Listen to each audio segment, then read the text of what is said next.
Oke, berprasangka buruk kepada orang lain nggak boleh. Ya haram kita berprasangka buruk pada orang lain.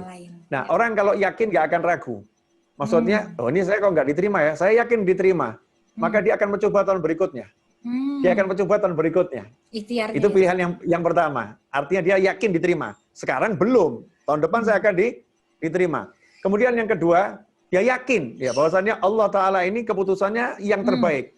Oh Allah kok tidak membuat saya diterima sekarang. Padahal saya udah belajar bagus, saya udah usaha maksimal.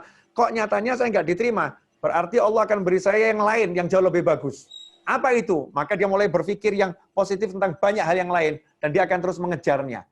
Ya, dia terus akan mengejarnya. Nah ini yang sayangnya, begitu tidak diterima ASN, ngomongnya begini. Saya udah turutin Ustadz nih, ini saya udah baca Yasin 41 kali tiap hari, udah seminggu saya lakukan. Tahajud nih, saya udah 3 bulan tahajud nih, minta terus sama Allah. Ini sholawat udah tiap hari 1000 kali nih, saya minta Allah. Sedekah nih, saya tiap hari istiqomah sedekah, pagi, malam, udah sedekah. Belajar, tiap hari saya belajar. Semuanya udah saya siapkan. Jawaban juga saya mantap. Kok nggak diterima ya? Wah, memang nih. Nggak ada manfaatnya semua ini. Sia-sia perjuangan saya. Ini orang nggak yakin. Putus asa. Nggak yakin.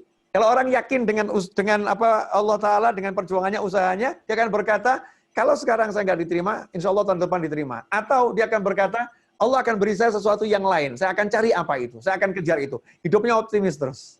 Terima kasih. Betul. Berarti mungkin kita yakin Allah punya rencana yang lain, yang mungkin rencana lain yang lebih bagus buat kita. Mungkin dengan kita lolos ASN belum tentu nanti hidup kita jadi lebih baik ya, begitu saya kira-kira ya. Betul.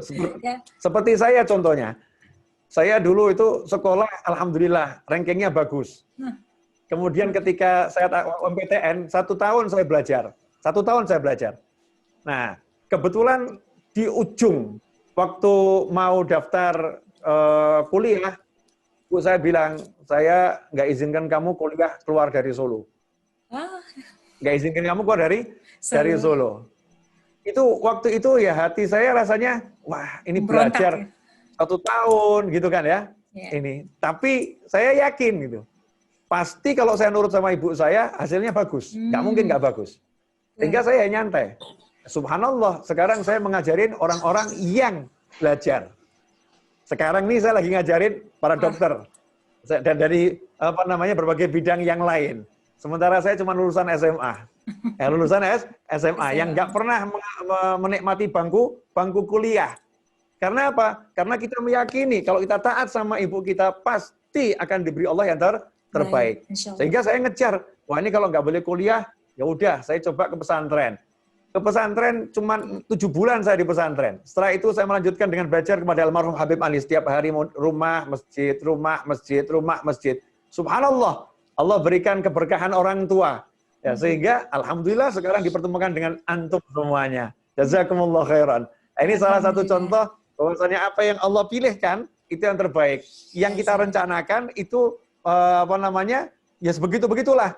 Jadi ketika Allah menyukai hambanya, oh kamu tuh pengennya kok beli mobil ini ya, jangan deh, kamu cari mobil ini kalian nggak bakal dapat. Ternyata Allah udah siapkan mobil yang lebih bagus. Ya kurang lebih seperti itu. Ya, subhanallah.